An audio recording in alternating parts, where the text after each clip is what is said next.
This ain't just a channel, this is BBTV. This isn't about last night or what happened after dark. This is about the middle of the day moments where something small turns nuclear before you even finish your coffee. One sentence, one reaction, one emotional spark, and suddenly the whole situation is on fire. Welcome to Freakout Friday on Ask a Bee, because this one didn't just escalate, it got out of hand real fast. Boss be rising, BBTV's igniting, turn the volume up, yeah, the whole world's invited. From the gravel road to the neon dream, she built an empire out of broken wings. Boss be rising, sky ain't even the ceiling when she hits go live, everybody feels it.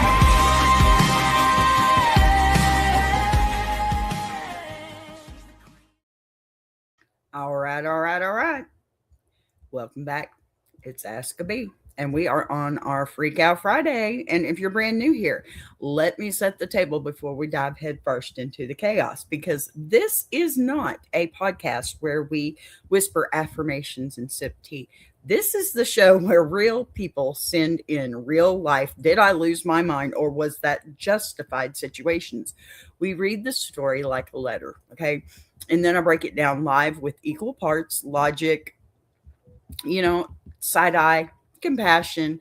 And the best part is that you are not a silent audience in this room. You are jurors, commentators, co-conspirators in the verdict, okay? But we're safe here, okay?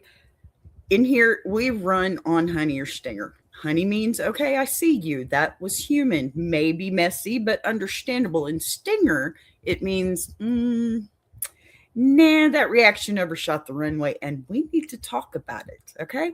And I want you using those words in the chat as we go. Please, telling me what you'd done, okay? What would you have done?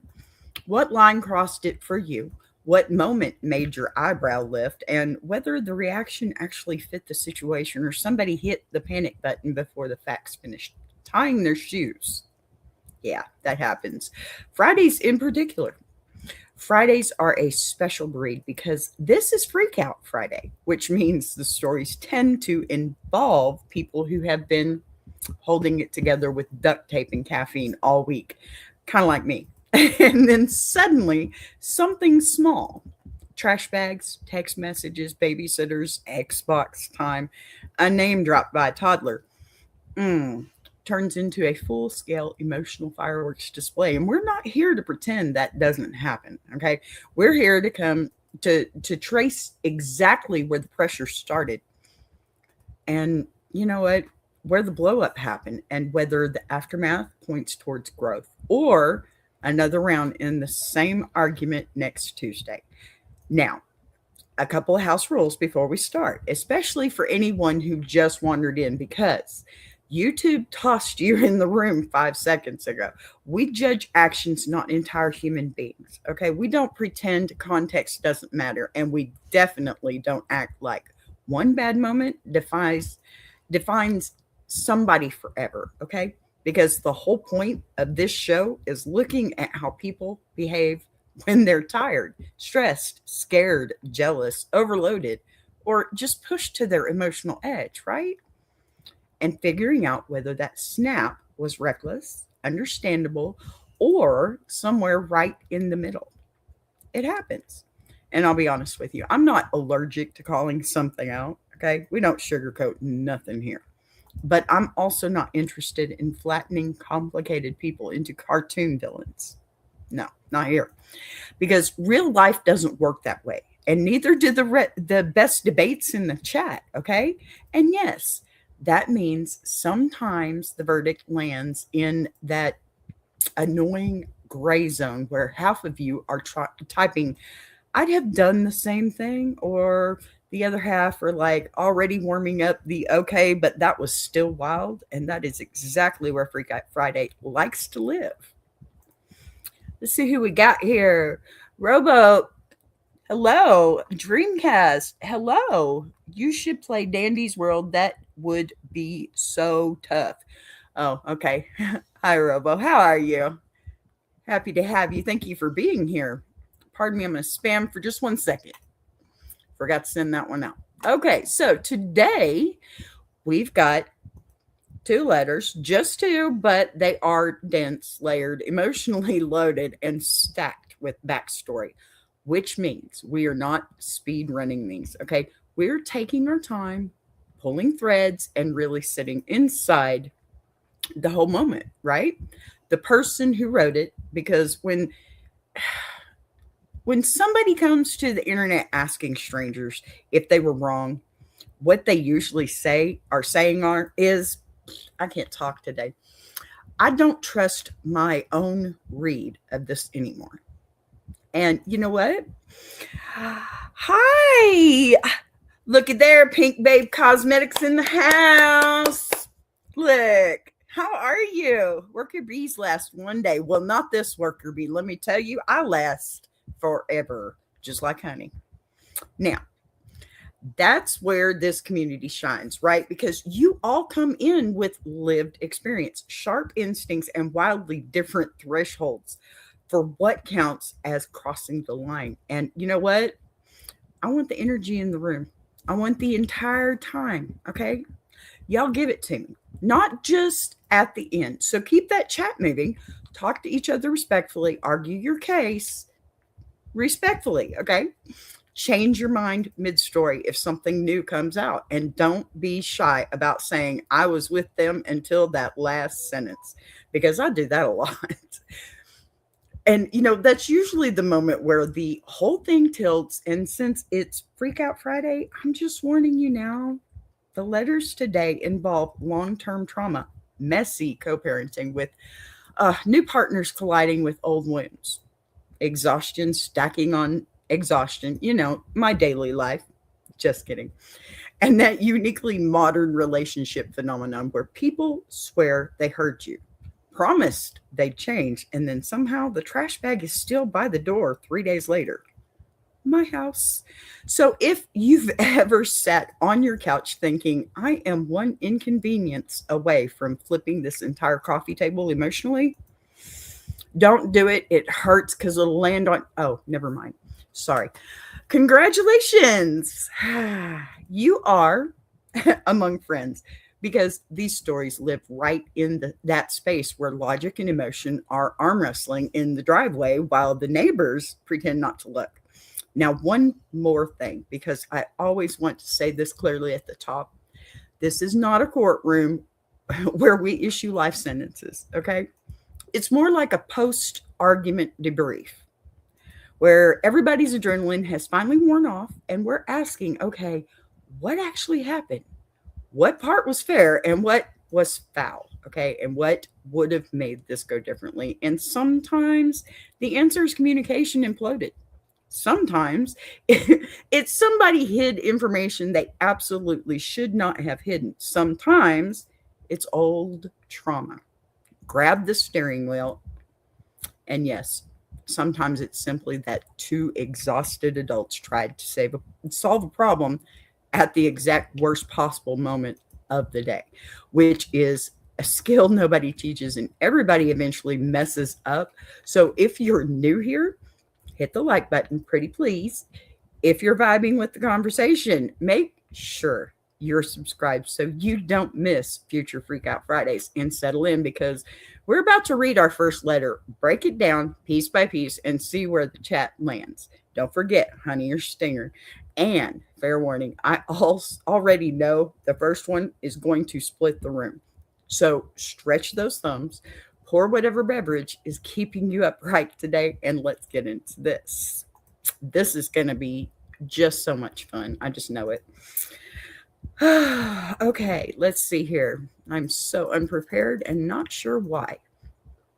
All right. Copy that one. Paste it here. Yes, copy and paste. That's my job. That's what I do.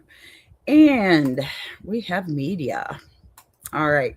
Here is our first. Oh, there. First story.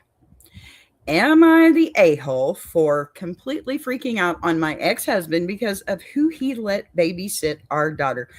Okay, before we get into this one, I almost forgot about this one. I want to say this real quick.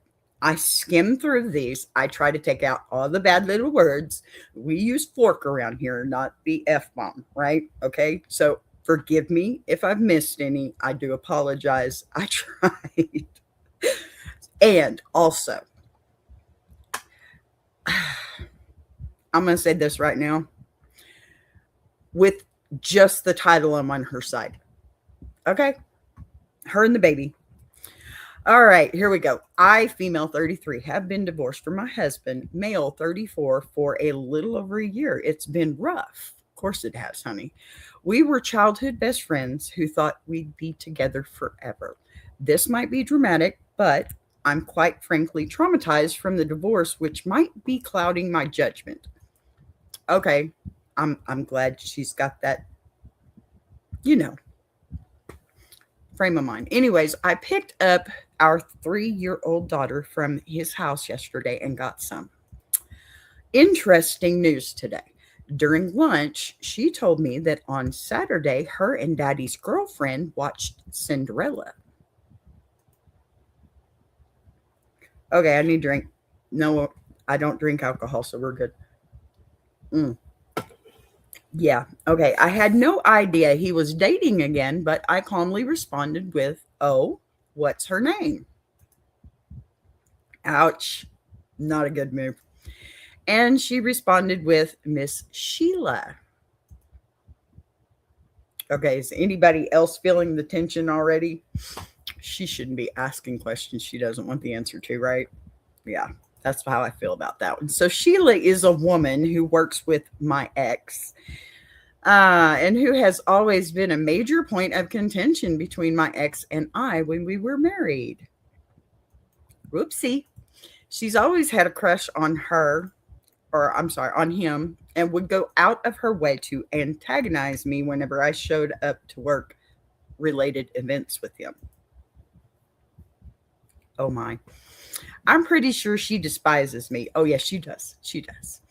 After finding this out, I texted my ex, essentially asking why TF, we know what that is, the fork, he would let someone who hates me babysit our daughter.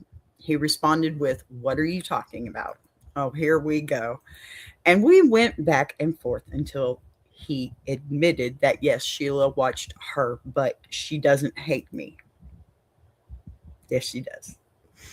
Now, this might be where I'm the a-hole. Already a no on this one. Hi. Hey, Patty friend. There you are, honey. How you doing, doll? Okay, so I told him that this was a complete violation of our custody agreement. Him not informing me of who's taking care of our daughter. I wouldn't go that far. And if he does it again, I'll take him to court. Okay, I wouldn't go that far because I don't think that's the truth. I think that's just her ego. So he responded with, "Chill, I was in my office and they were in the living room." And I told him that the apple doesn't fall far from the tree, and he's just like his father. Okay, now we're definitely going too far. For context, here we go. Oh my gosh. All right, for context, his father is addicted to gambling and never raised my ex. My ex, then how is he like his father? Please. My ex called me asking, how dare I say that, and asking what my issue was. And I told him to fork off. I found that one. I got that one. Am I the a-hole for the way I handled the situation? Okay, before we get an answer, because yes, I have things to say, we do have a couple of edits. Edit number 1. Thank you to everyone who's left a judgment. I accept I'm wrong and will make amends with my ex. I want what's best for our child.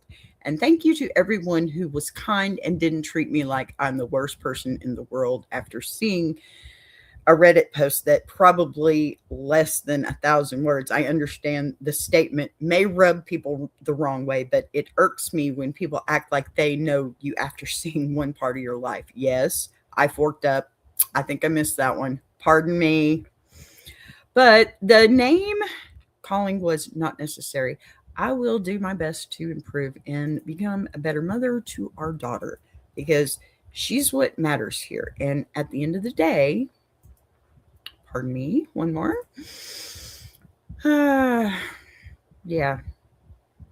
All right. Second edit, last update, but we talked it out. Okay. I apologized for lashing out, and he apologized for trying to hide Sheila from me. That's good. The reality is they were only hooking up, and he didn't intend on our daughter meeting her.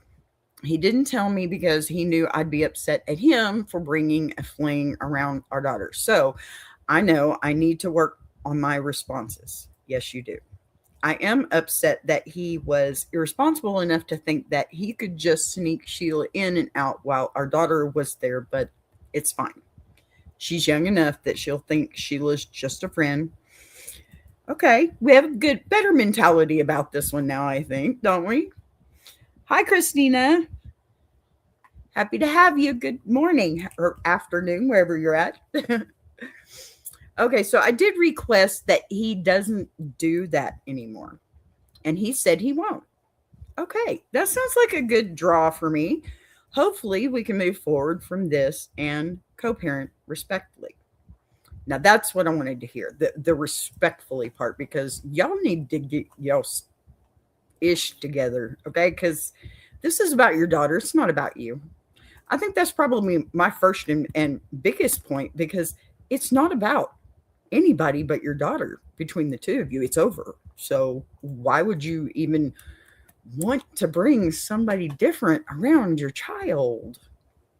That's just a little worrisome for me. Don't you think?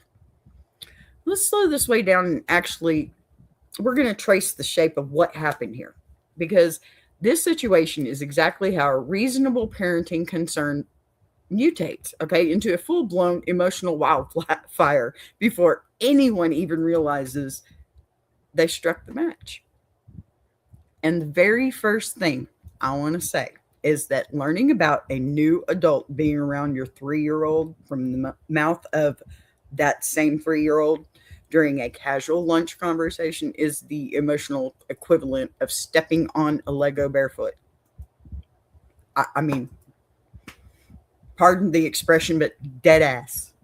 Your nervous system doesn't pause to ask clarifying questions. It goes straight into emergency protocol, right? And when the same attached, or the name, pardon me, attached to that surprise happens to belong to someone who already carried years of tension, jealousy, unresolved resentment from your marriage, okay, that reaction intensifies tenfold. So yes, the spike of fear, anger, and protectiveness that you felt, that makes complete sense. And yes, your ex absolutely should have told you that someone else was around your child, because co-parenting transparency is not an optional courtesy, right? It's the foundation of trust. And there has to be that for her, for the child. I was in my office while they were in the living room is not the calming explanation he thought it was. Oh my gosh, because, floor plans are not the issue here. Not at all. The issue is that you were kept in the dark about who had access to your child, which is the one category of information most co-parents agree never gets hidden. And it really, really shouldn't. I mean, come on. But here's where this veered hard into Freakout Friday territory, at least for me. Y'all let me know what you think. Don't forget to hit that like button. You know I love you.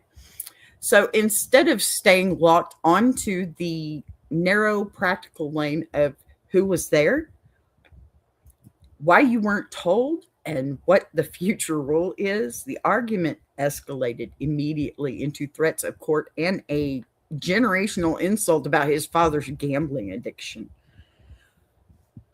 What does gambling have to do with this at all? That's what I want to know. And once you pull that pin, the entire conversation stops being about childcare logistics and becomes a referendum on character, history, and moral worth, okay? Which is how people stop listening and start fighting to the death over pride. And I'm not pretending that impulse came out of nowhere, because divorce and trauma, it does not politely tap you on the shoulder and ask permission, okay? Not to speak or anything. It storms in carrying old screenshots from 6 prior arguments ago, right? And every unresolved hurt you thought you'd buried. And when someone who already felt like a looming threat to your marriage suddenly appears in your child's environment, oh, honey, the brain does not choose diplomacy, it chooses scorched earth. Mine would. But Freakout Friday rule number 1 is that escalation before clarification is almost always what transforms a solvable boundary dispute into an emotional cage match, okay? Don't react. What do I say? Don't freaking react, people. Pardon me. In the family history jab, okay? In particular, didn't protect your daughter. In fact, that was probably the stupidest thing I've ever heard anybody ever say. I'm sorry. That pissed me off. I can understand why it pissed him off. That's just really ridiculous. Why would you compare somebody to someone you know they hate just to hurt them?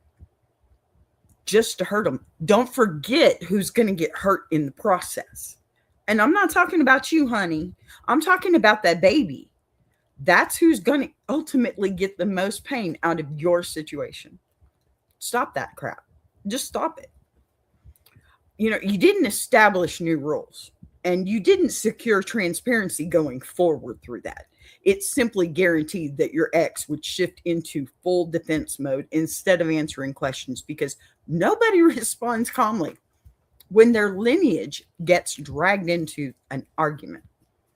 And that's exactly what happened. The conversation, it ballooned into outrage, phone calls, profanity, and accusations, okay? Instead of narrowing towards the one productive outcome that was available to everyone, which was a clean agreement, about notification, babysitting, and romantic partners around your child. And what keeps this from... Wait, before I say anything, the rule for him applies to her too. Not saying that she's done that, but she has to own up to that too. So, it's got to be a two-way street. The both of you made that child, the both of you need to protect that child, and stop acting like children yourself. Okay. What keeps this from being a one-sided drag fest is that his behavior absolutely contributed to the explosion too. Because hiding the presence of someone he was casually hooking up with around your kid in order to avoid upsetting you is not the strategic genius move he thought it was. No, it's the kind of secrecy that detonates trust. Absolutely. And even faster than blunt honesty. And you know what? Sneaking people in and out of a child's life, even briefly, is exactly how misunderstandings metastasize into permanent suspicion. Because once you find out after the fact, your brain fills in every little missing piece, every little detail with worst case scenarios. It's always going to be the shoe's about to fall. The floor's about to fall out. Let's see. Patty says, I can understand her freak out, but I can understand his reaction too. At least she humbly listened to the reactions. Got to give her honey for her response to the situation, in your opinion. You know what? I totally agree with you. I do. I think that both of them are playing children here. Don't be a kid having a kid. Grow up a little bit, be a little bit more mature, because you know what? That child needs you to be, right? And I don't know about y'all, but anybody that has a child, I know once you find out that you're about to have one, pardon me, that changes you, right? It changes you. And wow. I just think that both of their reactions was kind of stupid. His bringing this person in the first place, especially being as intense as it was for their whole situation before the divorce, that was a really stupid move on his behalf. And her, oh my God, throwing the father line in, you know what? She was hurt. He was hurt. They lashed out at each other. And that is exactly how children act. That's what I'm saying. Sorry, that one kind of got me a little heated myself, I think. And I'm tired of watching people overshoot the runway with their responses, right? Because it triggers, and it's not imaginary. And the part that, really shifts the story away from total disaster is what happened next, which is that you didn't entrench yourself in the argument forever, right? They didn't double down just to save face. Didn't build a shrine to being right. People got cooled off, reflected, apologized, accepted criticism, and then reset boundaries. And that is not the move of someone who is committed to perpetual chaos. That is the move of someone who let their emotions outrun their strategy and then corrected course. So, I have to give them both honey and stinger in this situation. I'm really torn because they both did something wrong. It seems like I wish he would have been a little bit more forthcoming, or maybe she just didn't say with his apology in this situation too. Maybe if we had more context on his part in this, that would be more helpful for me, because, I feel like maybe, yes, she was wrong to say that, but he was wrong to do that. And, they both should be apologizing because they both messed up. That's just me. That's not how it usually works, especially not in my house, but, that's how it goes. But you learn each other to the point where even if you don't say you're sorry, you know how to say you're sorry. That too. That takes time, though. These are apparently, they didn't take a whole lot of time to stay married. So I don't know. That's just me. I guess that's just me. Alrighty. So, yeah. I don't know. The more I think about this, the more I just realize neither one of them really were thinking about the child, because she had her pride because of Sheila, right? And he had, well, I don't know. See, I'm torn now, I guess, because I really think that had he not done what he did, she wouldn't have gone off. He set the tone for the whole situation. And it was really irresponsible. And it was even more ridiculous that it's with the same person there was tension with before the divorce, which I don't care if they're just hooking up or not. Mama, little girl should have never seen that lady's face again, as far as I'm concerned. Maybe that's me. Maybe I'm being old-fashioned, but that's the way I see it. All right, you know what time it is. It's break time. Doggy needs to go potty because, that's all I do all day. Anyway, I'll be right back. You guys enjoy the song. Stretch your legs. Get you something else to drink. Plug your ears if you don't like it, but stick around. I'll be right back with another story. Love you.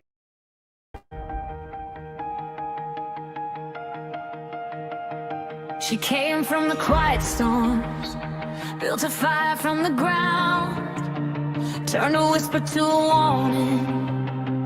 Now her voice shakes the town. Every setback was a lesson, every doubt became a key, unlocking something bigger. That's the rise of Boss B. When the lights go low, her vision hits high. She built a whole damn network off a promise and a try. Every sunrise, every moment, she's stacking legacy. This ain't just a channel, this is BBTV. A Boss B rising, BBTV's igniting. Turn the volume up, yeah, the whole world's invited. From the gravel road to the neon dream, she built an empire out of broken wings. Boss B rising, sky ain't even the ceiling. When she hits go live, everybody feels it.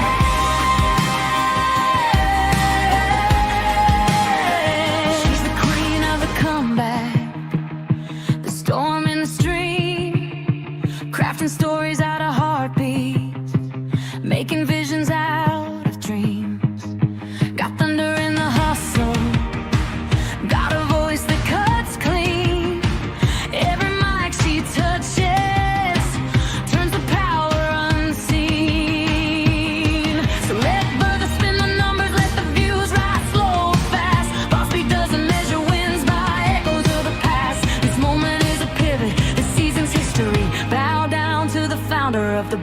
TV dynasty.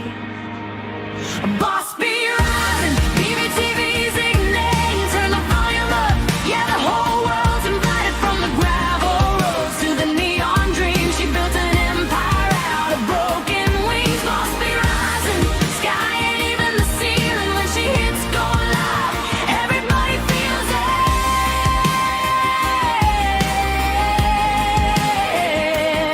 She's got fire in the head, it's got truth in the frame. Got a heart that won't retire and a gift you can't name. Every loop, every letter, every dream she sets free. It's a love note to the world sign. Boss B. And the world keeps watching as the numbers climb, but she's counting all the moments, not the dollar signs. From the late night grind to the daylight scene, she's building something bigger than the algorithm's dream. Boss be rising, BBTV shining. Her story's rewriting, a legacy in real time. Boss be rising, BBTV's igniting. Turn the volume up, yeah, the whole world's invited. From the gravel roads to the neon dreams, she built an empire out of broken wings. Boss be rising, sky ain't even the ceiling. When she hits go live, everybody feels it.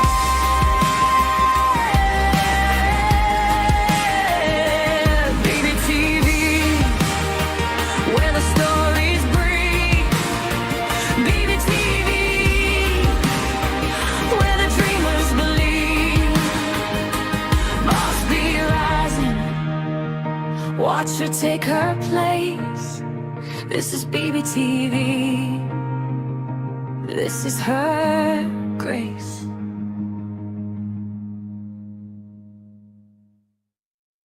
Join Boss B for Ask a Bee Monday through Friday, 12 noon Central Standard Time and Jukebox Journey every Saturday, 8 p.m. Central Standard Time.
All right, here we are.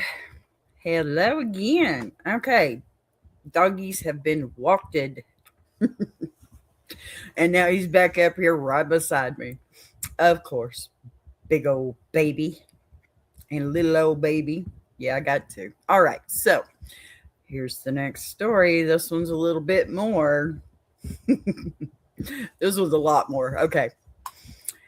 Am I the a-hole? Yeah, I didn't move that word, did I? For losing my shit on my boyfriend after dealing with my ex. Told I'm crazy and freaking out a bit more. Probably. Okay. I, female 30, need insight. For starters, I have 4 children, 3 with my ex-husband, 35 male, and 1 with my current boyfriend, 31 male. Backstory. I spent 9 years with a physically and mentally abusive boyfriend turned husband, together 8 years in total, 6 married. I was 19, young and naive when we were together. I knew my ex from childhood, but at the time, it didn't occur to me that it was weird for a 19-year-old to go after a 14-year-old. Yikes. I lost my virginity to this man at those ages. Again, I didn't realize at the ripe age of 14 that the situation was so beyond inappropriate. He took my virginity at 14. I dated him at 19 and had my first at 22. I went through some shit bad with the prior ex before my ex-husband. Sorry. It's a word. We're adults here. Amidst the emotional trauma and young age, I jumped at the opportunity to start dating my ex-husband for real instead of a V card losing one. Oh, a B card losing one night stand. Okay. That's a little confusing. All right. Before I married him, we had a daughter, which I also wanted and tried for. We got her. After that, I told my ex we needed more protection due to allergies I can't take because, so I'm extra cautious with my prophylactics. Okay. He got me pregnant twice after being drugged. After being drugged, he was caught weirdly by my now boyfriend assaulting me while I was passed out, inebriated. Oh, my ex's words to my now boyfriend were, "We're married. Technically, I own her. You have no say." Long story short, I had 3 kids, 2 against my will. Although no part of me regrets them, I love my babies more than anything. And my ex was arrested for assault by strangulation, wrongful imprisonment, amongst several misdemeanors. Okay. Remember, I skimmed through some of these, so I don't know the whole story. And the reason I do that is because I want to have a real reaction. Okay. All right. So I've been in child support court with him for 4 years now, to no avail because he won't pay. I'm a certified phlebotomist. Oh, hello. Good taking care. No, shut up. I didn't say nothing. Okay. I'm a certified phlebotomist and lost my hospital job due to my ex refusing to either watch our kids only if I forgive him or until I agreed I was wrong for upsetting him. He was a miserable drunk who made me work 4:30 p.m. to 3 a.m., then drive 30 minutes home to sleep for 2 hours before being expected to get up, clean the house, and take care of the kids before going back to work. Yet every day I got home, the kids were soiled with an empty box of cereal after trying so hard and having authorities not be able to do anything until I was strangled. I took the opportunity to dip out during the 4 days he was in jail. Good for you, honey. That's a good thing. This is awful. Hello, Eddie. Good to see ya. I'm doing great, thanks. Thank you. Okay, so I couldn't up and leave Florida at first. I needed to leave my job on a good note, and I got lucky to have family willing to bring my kids back to New York for a couple of weeks. Well, I finished my couple of weeks at work after turning in my notice. Oh, good. Okay, which was incredibly hard because it took so much work to land that dream job. Yeah, that sucks, but it's got to be better for you. After I left work, I moved back to New York with my kids and family. Alrighty. And the next part is where? There you go. All right.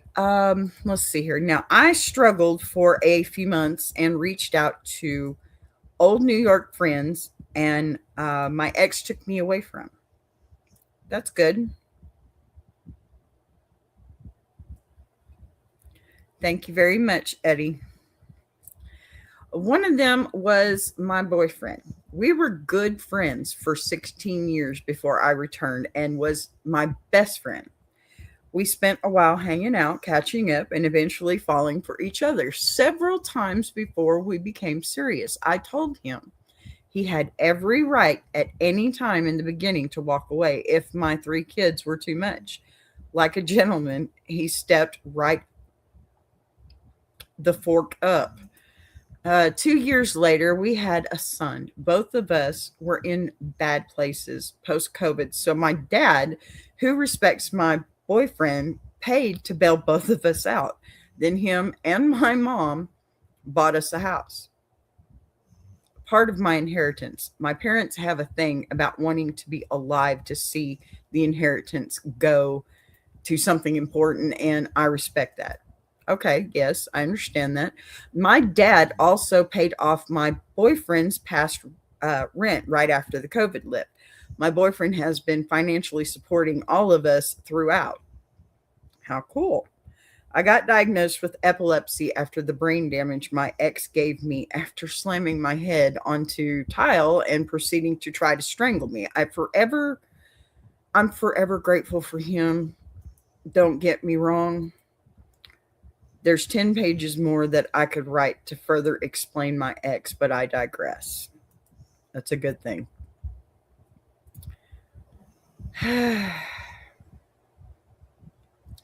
Eddie, I think we've had this discussion before.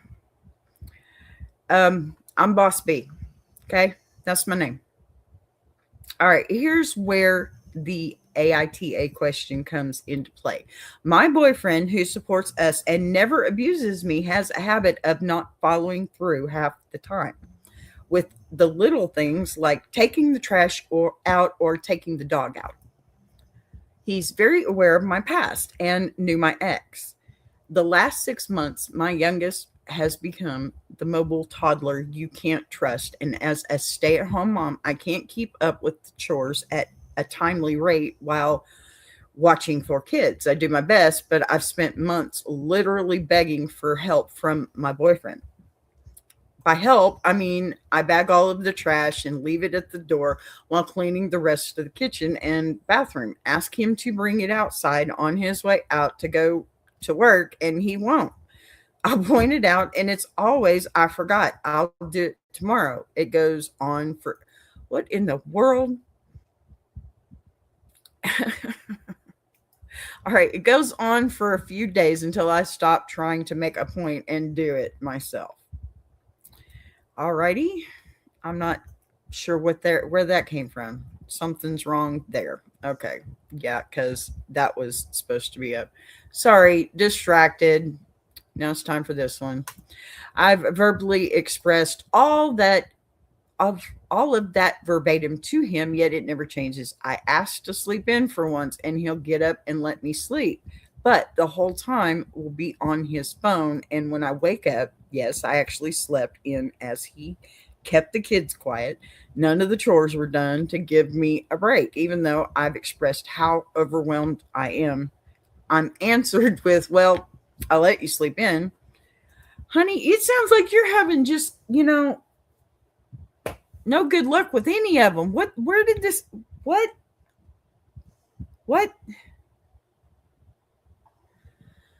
Okay, it's getting frustrating hearing, well, I pay for everything and you stay home. I'm tired from working all day. Sorry this is so long. Don't get me wrong. He helps, just ignores my plea to help a bit more before I lose my mind.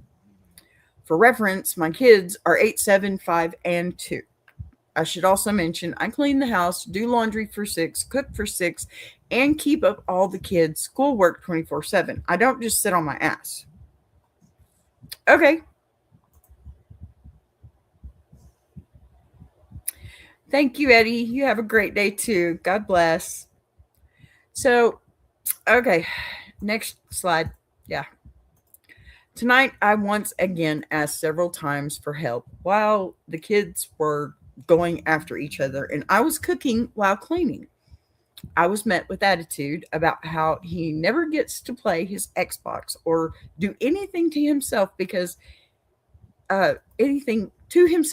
he works and pays for everything. Mind you, my parents bought the house and my Christmas present last year. From my dad was paying a year of my car insurance. We can only use my car, his total. Okay, not his fault. Good. So I lost it. I yelled and screamed and was nasty. That's on me. I did apologize, but my reaction was built up from months of not tiptoeing around my feelings, but being blunt in a healthy way about needing help and being met with, I hear you, I'm sorry, I'll do this or that, but nothing changes. Thank you, Eddie. I appreciate you. Okay, so this has gone from one extreme to another for me here. So this man is a saint. He comes with flaws, as everyone does. But after months of blatantly expressing how I'm overwhelmed and need help and basically going nowhere in terms of helping resolve this, I lost it. Now I feel like an ass. SOS. Am I the a-hole for screaming at my boyfriend? Am I expecting too much help, even though at the beginning I gave him several outs? Expressed how I understood not wanting to take on someone else's kids, knowing the BD was a POS. I guess the bad dad was a POS. I don't know. Don't get me wrong. I love this man. This isn't a matter of should we break up, but more so did I overreact. Thanks for reading this far if you have. Okay, you get a lot of context here, honey. My goodness. Yeah, I should have skimmed this one, or I may not have done it. Just kidding. Thank you, Eddie. So, yeah. Okay, let's take this one slow, and because that's the only thing I can do here. That's a lot. Okay. I'm even going to widen it out a little bit because there is a lot of history sitting underneath this blow up. And when somebody asked, did I overreact after living through years of abuse, medical trauma, custody battles, financial stress, and the daily logistics of 4 small humans? The honest answer is almost never a simple yes or no. It's about whether the reaction matched the moment or whether months of pressure finally punched through the ceiling here. Yeah. And here the ceiling had clearly been cracking for a long time, because you are not describing a person who woke up one morning and randomly decided to scream at a perfectly attentive partner. Okay. You are describing someone who survived a predatory relationship that started when she was a literal child, okay? Endured sexual assault. Pardon me, S.A. I'm not supposed to say those words. Forgive me, YouTube. Inside a marriage, okay? Had children under coercion. Got hurt badly enough to cause lasting neurological damage, okay? Fled across states with kids while trying to preserve a career. Lost that career anyway. Fought in court for years for support that never came. Rebuilt her life from the ground up. Leaned on family help without pretending it wasn't helping, right? And is now spending every single day inside a house with 4 children under 9. One of whom is a 2-year-old demolition expert, right? Doing the cooking, cleaning, laundry, schooling, logistics, and safely monitoring while managing epilepsy and the psychological residue of nearly a decade of violence. So when you say you are overwhelmed, that's not dramatic language. That is a factual description of your operating conditions. And when you say you have been asking clearly, repeatedly, bluntly, without passive aggressive hinting for specific help, like talking, bag trash outside, or taking, walking the dog, knocking out a few chores while you cook or while you finally get to sleep in. The pattern keeps looping into I forgot tomorrow, or I let you sleep in, right? I'm not hearing a one-off lapse. I'm hearing a chronic mismatch between, well, what you need and what he is consistently delivering. And that matters, because resentment doesn't usually come from one big betrayal. It comes from 1,000 small moments where someone feels invisible while holding the entire household together with duct tape and caffeine. And layered on top of that is the fact that your nervous system has been trained by years of danger to escalate when you feel unsupported or cornered or dismissed. which means you hear, I pay for everything and I work all day. It doesn't land as a neutral statement about fatigue. It lands as a threat to your worth and safety and contribution, even if he doesn't intend it that way. Because in your past, control, money, exhaustion were weapons. The brain, it does not politely separate present day context from historical trauma when it is tired and flooded. It just hits the red button. You know it does. So yes, you're yelling and screaming and being nasty in that moment was not the ideal delivery system. And you already own that by apologizing, which is important, of course. But the fact that you apologized does not magically erase the months of unmet requests that led to the blow up in the first place. And this is where the Freakout Friday needle starts hovering in the middle instead of slamming to one side. Because your boyfriend is not the monster your ex was. You really need to remember that.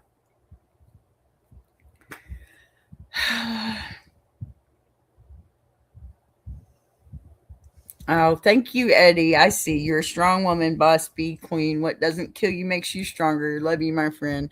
Thank you, Eddie. I appreciate you for that. That's very kind for you to say. I really do appreciate it. Okay. So, by your own account, he stepped up for kids that were not biologically his, which is pretty amazing in itself, right? Financially supported the household, stuck around through medical diagnosis, and accepted help from your parents without acting threatened by it. And is generally not abusive, okay? Which means he deserves to not be verbally torched, okay, when tensions peak. But he also does not get a permanent pass on household participation simply because he earns the paycheck, especially in a home where your labor is constant, unpaid, physically exhausting, and mentally relentless. I mean, that's a lot of kids. I had 3. It was rough, you know? It's hard. Because staying home with 4 kids is not leisure, okay? It is a full-time operations job. In fact, it's 4 jobs. It is, because no child is alike, right? And these jobs, over time, you know lunch breaks. You live explosive or live explosives crawling underfoot, basically, is what they are. And when he frames it as I work and pay for everything, that's not just inaccurate in light of your parents covering the house and car insurance. It's dismissive of the invisible labor that keeps the family functioning. And dismissal is, well, it's gasoline when someone is already running on fumes. So what I see here is not you expecting luxury level assistance. It's you asking for targeted, concrete help so the entire system doesn't collapse. And what makes the screaming understandable, though not ideal still, is that you weren't vague about this. You weren't silently stewing while pretending everything was fine. You told him exactly what you needed. He acknowledged it verbally, and then the behavior didn't change, which is the specific pattern that convinces people that their words are evaporating in the air. It's true. Patty says, when I stayed home with my kids, I prayed to go to work outside the house. It is unending work. Amen, sis. Oh my gosh. Exactly. I was at home with my kids.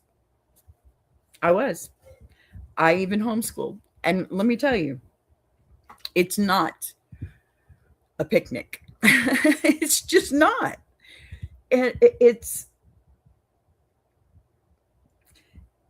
There's got to be somebody on call all the time. This is a job that doesn't get paid with anything but tears and messes. And you know what? You learn to love it because it is a reward in itself that you actually even get to do it, right? And that's where I'm saying, you guys, people need to put the kids first, because this isn't about the kids either. This really isn't. This is about the fact that she is tired and it's wearing on her, and he's kind of non-existent, and all this stuff that she's got rolling around on top of her, that, I mean, she may have gone to therapy. I don't know. She didn't say, which is really a surprise since she was so long-winded, but context, I like context, so we're good. I just think, he could be a little bit more understanding for her in this situation. And I think she could be a little less wired. And I understand why she's wired, because kids wire you. I mean, I'm a grandmother, a mother of 3. I get it. But there are just times that as a mother, you have to find a place where you can find a middle ground, because, if he's at work, he can't help. He can't stop working and come home and help you. So you just invent new ways. And, to me, that the knowledge of how to fix these things is the biggest reward out of all of it. Because if you get to the point where you can finally slow down, take a breath, even with the kids running all over the house, breaking lamps and pooping on the floor. And let me tell you, okay, my 3-year-old, or my third child, pardon me, poop all over the room. Okay. Woke up after a nap, did her business, wanted her diaper off, and then painted the room and the new carpet. Yeah. And apparently when I was the same age, I did the same thing to my father's record collection. So, yeah. Children do these things. And, the best thing that you could do is just don't react. I say it for every situation. Don't react. Take that breath, okay? Stop what's happening.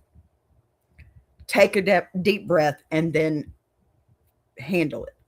Because nothing is ever handled well out of anger, right? And when I walked in that room and there was literally shit everywhere, I was angry. I was devastated with the carpet. I was. Let me tell you something. Being a mom is hard. Even just one child. And I know I hear people say all the time, and of course, Bill Cosby said it, that having one child does not make you a true parent. I beg to differ. Okay? Because number one, you learn from the day that you are able. Like, I was 8 years old when I learned how to change my first diaper. Okay? 8 years old, I was changing diapers. My brother, my sisters, my cousins. 8 years old, I was changing diapers. Okay? You learn from the very get-go how to be a parent. Guys, not so much, because dads are out there teaching their sons how to be the provider. So you've got to keep in that mentality too, because we are our parents to an extent,